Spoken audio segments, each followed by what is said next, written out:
নমস্কার। আরও একটি নতুন রেসিপির সাথে তানিয়াস রান্নাঘরে আপনাদের স্বাগত জানাই।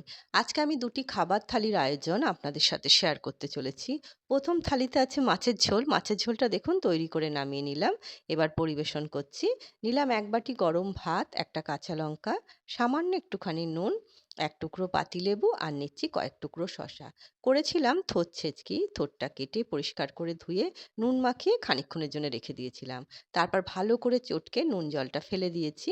দিয়ে কালো জিরা আর শুকনো লঙ্কা ফোড়নে দিয়ে থোড় ছেঁচকিটা করা হয়েছে। আর একটু নুন হলুদ মিষ্টি তো আছেই। সেটা নিয়েছিলাম। করলাম কলমি শাকের বড়া। কলমি শাক পরিষ্কার করে ধুয়ে কচি ডাঁটগুলো ছিঁড়ে নিয়েছি। এবার বেসন, চালের গুঁড়ো, নুন, হলুদ আর কালো জিরে দিয়ে একটা ব্যাটার তৈরি করে তার মধ্যে চুবিয়ে মুচমুচে করে বড়া ভেজে নিয়েছি। ডালের সাথে খাওয়ার জন্য আলু ভেজেছিলাম। এর মধ্যে কারি পাতা, শুকনো লঙ্কা আর বাদাম দিয়ে আলুটা ভেজেছি, সেটা নিলাম। মুগ ডাল আর মসুরির ডাল একসাথে করে জিরে আর শুকনো লঙ্কা ফোড়নে দিয়ে ডালটা করেছি, সেটা নিয়ে নিচ্ছি। আর করেছিলাম কাতলা মাছের পাতলা করে ঝোল।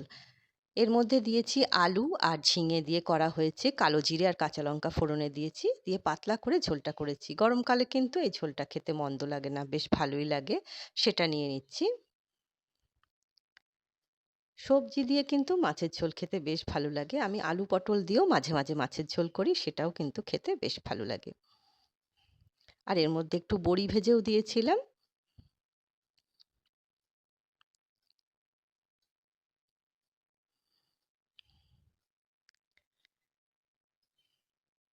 মাছের ঝোলটা নিয়ে নিলাম।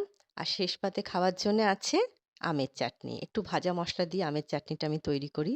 এটা একটুখানি ভালো লাগে। শেষ পাতে একটু চাটনি থাকলে ভালো হয়। তবে সবসময় করা সম্ভব হয় না। সর্ষে ফোড়নে দিয়েছিলাম। আর ১ গ্লাস জল তো আছেই। এই খাবার থালির আয়োজন আপনাদের কেমন লাগলো? ছোট্ট একটা কমেন্ট করে অবশ্যই জানাবেন। দ্বিতীয় থালিতে নিচ্ছি ১ বাটি গরম ভাত, নিচ্ছি একটা কাঁচা লঙ্কা, সামান্য একটুখানি নুন, নিচ্ছে ১ টুকরো পাতিলেবু। করেছিলাম পলতা পাতার বড়া। পলতা পাতা পরিষ্কার করে ধুয়ে চালের গুঁড়ো, বেসন দিয়েছি। দিয়ে এর নুন, হলুদ আছে আর একটুখানি লঙ্কা কুচিয়ে দিয়ে বড়া ভেজে নিয়েছিলাম মুচমুচে করে, সেটা নিলাম। আর নিলাম ডালের সাথে খাওয়ার জন্যে মাছ ভাজা। জ্বর, সর্দি, কাশির মুখে রুচি ফেরাতে কিন্তু পলতা পাতার বড়া বেশ কাজ করে। খেতে কিন্তু বেশ ভালো লাগে আর মুখের কিন্তু রুচি ফেরাতেও বেশ সাহায্য করে। সেটা নিয়ে নিয়েছি। আর করেছিলাম মুসুরির ডাল, সেটা নিয়ে নিলাম।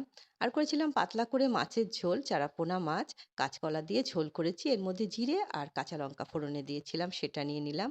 আর ১ গ্লাস জল তো আছেই।